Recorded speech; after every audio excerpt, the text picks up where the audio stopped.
sometimes for no reason which you can attribute to them. And this is all done in the name of religion, in the name of ideology, in the name of politics. I'm saying in the name of deliberately, because these words are used as a facade. In the name of religion. Because no religion asks you to kill your neighbor. No. I have fortunately studied deeply the religions that we have in India today. Go to the core, there is nothing like that. And yet, these are used as reasons for discord. I thought about it for a long while. I didn't honestly have the guts to do something like this on this scale. But Babaji's words kept recurring in my head. So about 3 years ago I decided, if I don't do it now, I will not be keeping Babaji's promise, because I am now 67 years old. Physically, my mind is not old at all, thank God. So I decided first that I will walk from Kanyakumari to Kashmir, talking to people, whoever is ready to listen, that please understand that first and foremost, we are human beings. Then, you may be Amar, you may be Akbar, you may be Anthony, it doesn't matter, but we are human beings. And the essence of all religions teach you that you are human beings. And 2, we are citizens of this great country which looks at everyone equally. Of this great land for which Mahatma Gandhi fasted till people thought he might die of starvation. When we have been given such a wonderful treasure in our hands, why won't we keep it together? Why would we break it? Why would we throw it to the dogs? So, with this in mind, I suggested to a close friend of mine, unfortunately didn't come today, that I'm going to walk from Kanyakumari. I got a very surprising answer. He said, I'm also walking with you. Believe me, before you know it, I think it is Babaji's drama. Many people gathered. Within 1 or 2 years, so many people came forward, cutting across religions, communities, states, languages, and political affiliations, and said, let's do it. So started the Walk of Hope. Now we have reached Delhi after 5,800 kilometers. Believe me, till today I have not met a single, we have met lakhs of human beings on the way. We have gone to small villages, we have gone to cities, we have gone to villages where the population is no more than 1,000 and had wonderful satsangs under the peepal tree in the evening. We have gone to villages where of the population there are only 5 Muslim families living, or in such places where there are only few Hindu families among the Muslims. Believe me, the oneness of the nation still stands. So when I speak to them, they say, कभी कभी ऐसा टूट जाता है, तो क्यों? They say they have understood. I don't think we can easily take them for a ride now. Nobody can. They understand. They say that there are reasons which are nothing to do with religion or with caste or community. Somebody told me, one of the pradhans of a village told me, आप अच्छे से देखिए तो इसके पीछे कुछ स्वार्थ नजर आएगा आपको. There is some selfish reason for this happening. Somebody benefits by it. So we have spent time talking to people. When I meet a big group of majority Hindu population, I talk to them about the Gita. And I remind them that please remember that even though the Gita is written in Sanskrit, because that was the language of the times, it's a universal text. It doesn't treat anybody as different.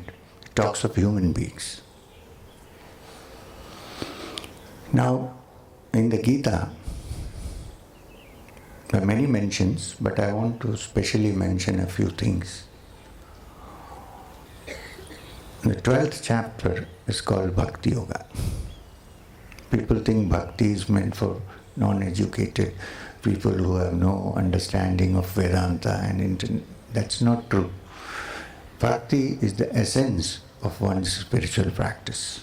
Without that, however much you do pranayam, whatever you have read and understood with thousands of books are of no use, because feeling is the most important part of the human system.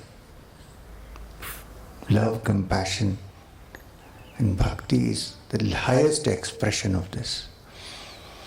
And in that chapter called Bhakti Yoga, when Arjuna asks Krishna, who do you think is the greatest of human beings?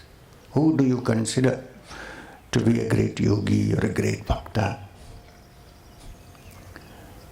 Krishna points out a few things. I won't go into that now. We still have to walk further up.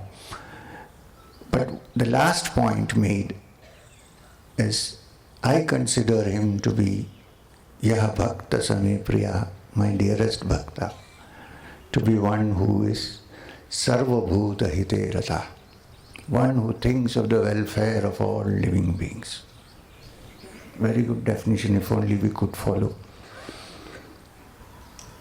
There is no point in paying lip service to the Gita. If we could only put this into practice, then we would be part of the walk of hope. Can we, with love and affection, embrace everybody? Can we look after the welfare of all living beings, considering them as your own? Oh, when two Muslims meet each other, what do they say? Salam alaikum. What does it mean? Oh, it's in Arabic, so that's fine. It's another language. What do you means?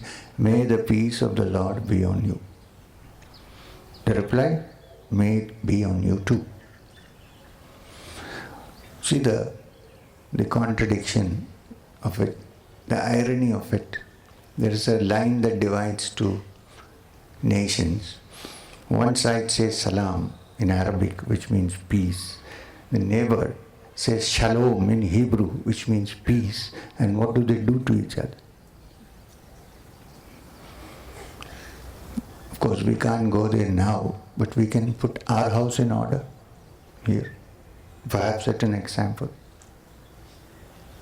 So these are some of the reasons why we started this walk.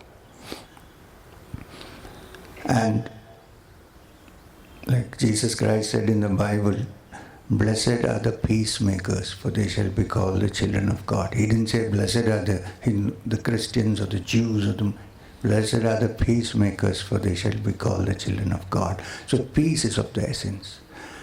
After every talk, after every satsang, after every puja, what do we say? Om Shanti Shanti Shanti. When you go to a temple and get prasad, what does it mean? Yeah, it's nice and tasty. But prasad in the Sanskrit dictionary means peace, prasadam. We all seek peace.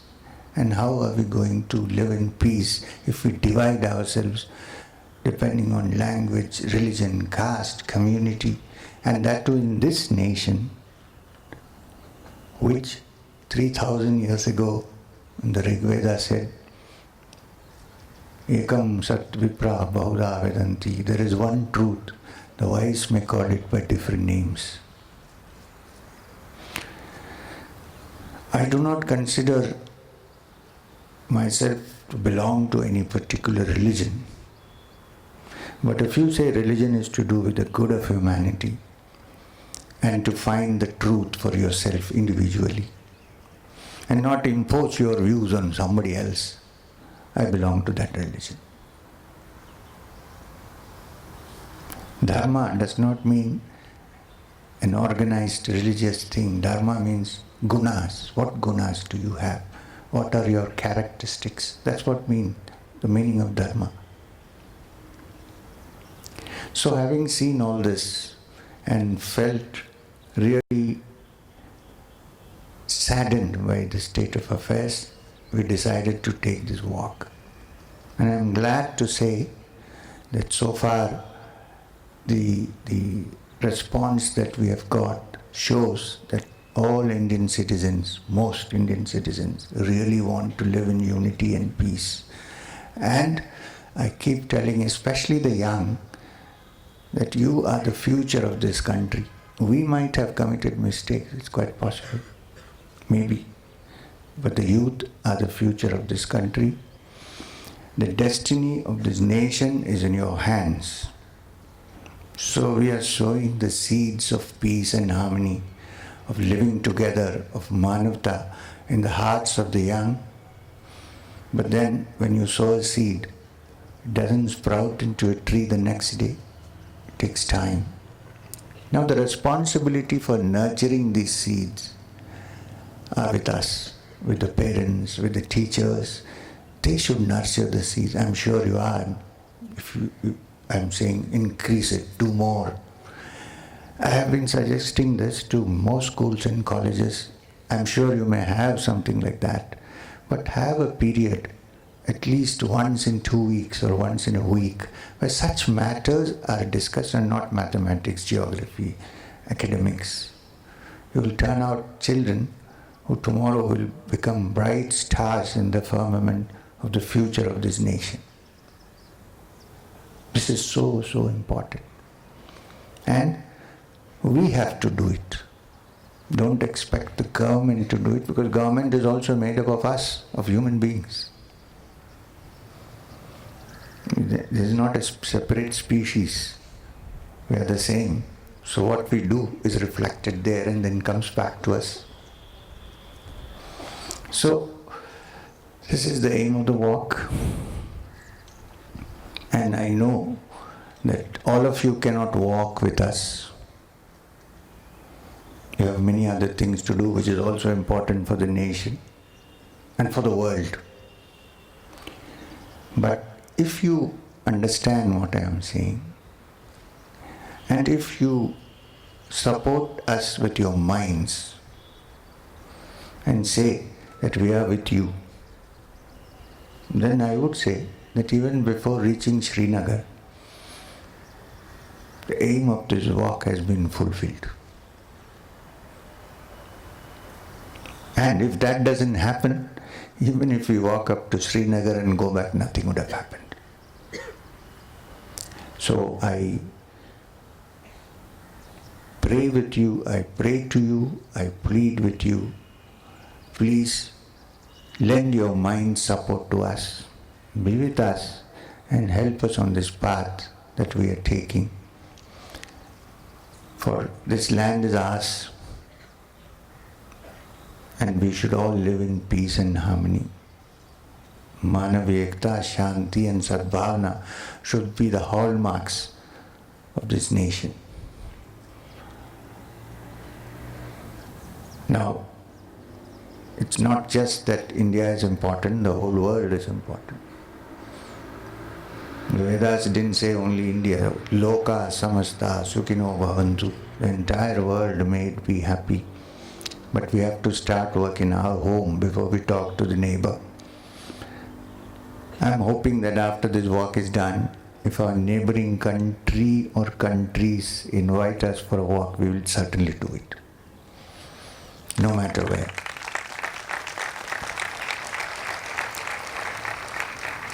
With this, I would end the talk.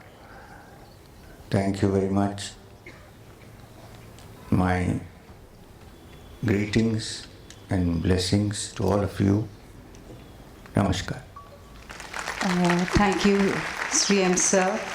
Your words and your message of oneness and humanity have certainly created a mood of introspection within each of us. And I think that is a good beginning. But Bharati has a request. Members of the fraternity have sent in questions. Could I put one or two to you, sir? We have a question that has been put by Ms. Sandhya Kakkar of Bharati Dwarka. What should be the nature and composition of religious education in school? Will giving religious education contradict the secular nature of schools? I want to define secularism. Secularism for me is not to be without religion. That's not being secular. If you are secular, that means you treat religions also equally. Yes. Not as if you keep them away. And let me tell you, in this country, especially, and most countries, especially in India, you cannot expect to bring about change by throwing religion out of the window. It's so deep-seated in our heads, in our minds, even from the village level onwards. There may be few who may not believe in religion, but mostly. So, to bring about education in religion means not so much religion as a sect, but religiosity. And believe me, all the textbooks of religions have as their core true religiosity. Everybody talks of goodness, everybody talks of peace. So bring the common factors from these and give them to the children. Don't say that this religion is better or that religion. Leave it to them to decide. Let them decide. But tell them that if religion or the practice of any religion brings about pain and discord, leave it. But let them decide. We don't impose on them. You see what I'm trying to say? Yes, sir. Especially the young, you cannot impose. I can't impose even on my own son who's at home. What will I impose on somebody outside? They think. They cannot be taken for a ride. Absolutely. So, give them the chance to openly discuss instead of sweeping it under the carpet. Let them discuss and decide for themselves. At the end, if they decide they would rather be good people than belong to any religion, well and good. No harm at all. But let them not think that others who think they would be good and also be religious are wrong. Maybe they are also right. There are different ways of looking at things. This is what I would say. Thank you, sir. My second question has been framed by Mrs. Nino Singh of Bharati Gangaram Marg. Out of 365 days, a child spends only about 6 to 7 hours in school for about 200 days every year. What kind of education should be imparted such that children are infused with positivity to an extent that they're able to overcome the negative influences prevalent in society? There are two factors in this. Apart from the school and the teachers, please, these are all my opinions, may be wrong. The parents have a great responsibility. So after they go, from here they go home. So the parents should also lead a life by which the child loves to live. You can't do one thing and ask the children to do something else. You have to live by example. Show your life by example to be what you preach. Because the child is the first one who discovers hypocrisy. Because he lives with us or she lives with us all the time and they're intelligent. Believe me, as the human being evolves, children who are very young are so intelligent. We were never that intelligent at that age. This is a process of evolution, genetic evolution. We're becoming more intelligent. That doesn't mean that intelligent, I'm not talking about information, the capacity to learn. So, we should live at home also, apart from the school, in such a way that the children understand how to live, what good qualities to develop, that information is not enough, just information. And in school, please do have healthy discussions and debates. Open up their minds. Encourage them to ask questions. You know, we have this sometimes, I have seen in some places, that the teacher asks a question and the student who answers first is considered to be very smart. May not be.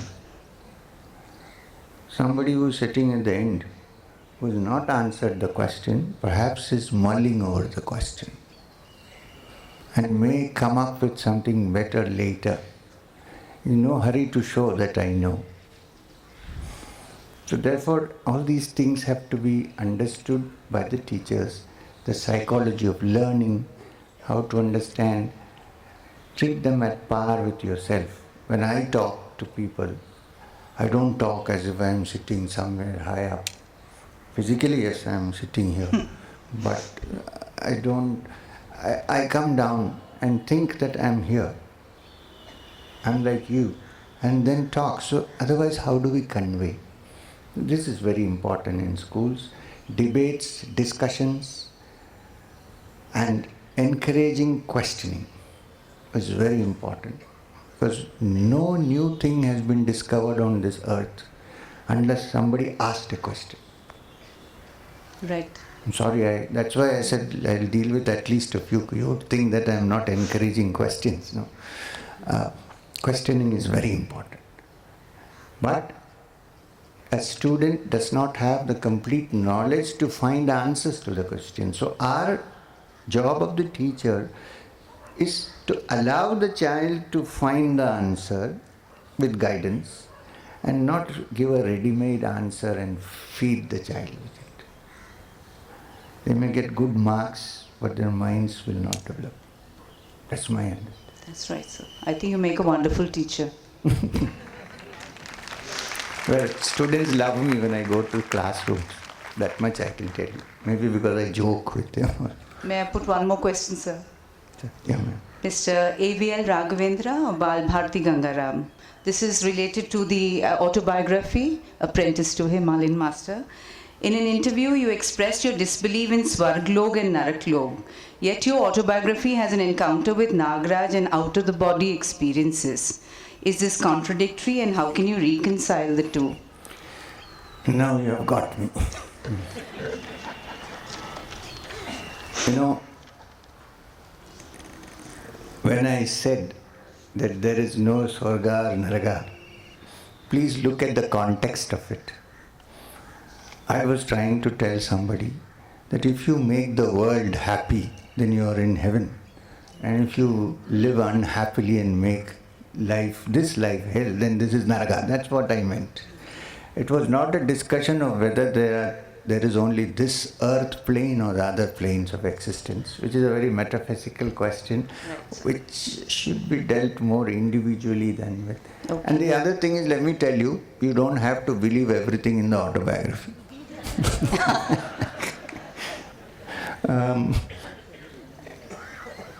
Question it, please. And discuss with me whenever possible. And if you find that it is acceptable, accept it. Otherwise, there are many parts of the autobiography which are still relevant, even if you don't accept some other parts. So could I put one more question, sir? Last one, okay. I promise. Okay.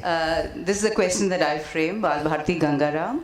In an age of untrustworthy godmen, how does one identify the true guru? Again, you got me now. I don't want to make much comments about this. No, but we are all confused in this matter. Okay. You know, let me explain to you what I think should be the role of a guru. Please don't call me a guru, for God's sake. Suppose I know how to go to Karol Bagh from here. I really don't know, but suppose I know. There's another problem. There are people who don't know, who like to pretend they know. That's one part of the question. The other is, suppose I know. There are, I'm sure, people who, suppose I know. And I stand there and say, this is the way to go. And you come to me, you don't know how to go to Karol Bagh. Sir, how do I go to Karol Bagh? I explain to you. Now, if you have to reach Karol Bagh, what do you have to do? You have to walk or get into a car and drive and follow directions, right? Instead of that, if you stay where I am, you garland me and do arati to me. You are the greatest guru on earth. You have showed me how to go to Karol Bagh. You don't reach Karol Bagh. You understand? Unfortunately, if you think that there are gurus who mislead, it's because of the supply and demand. That's what people ask for. So whenever there is a supply, there is demand. There is demand, there is supply. Okay. It's Marx's law of demand and supply. So that's what happens. Plus, the Sanskrit meaning of the word guru comes from gu and ru. Gu means guhya, that which is hidden. Ru is Rudra, a destroyer of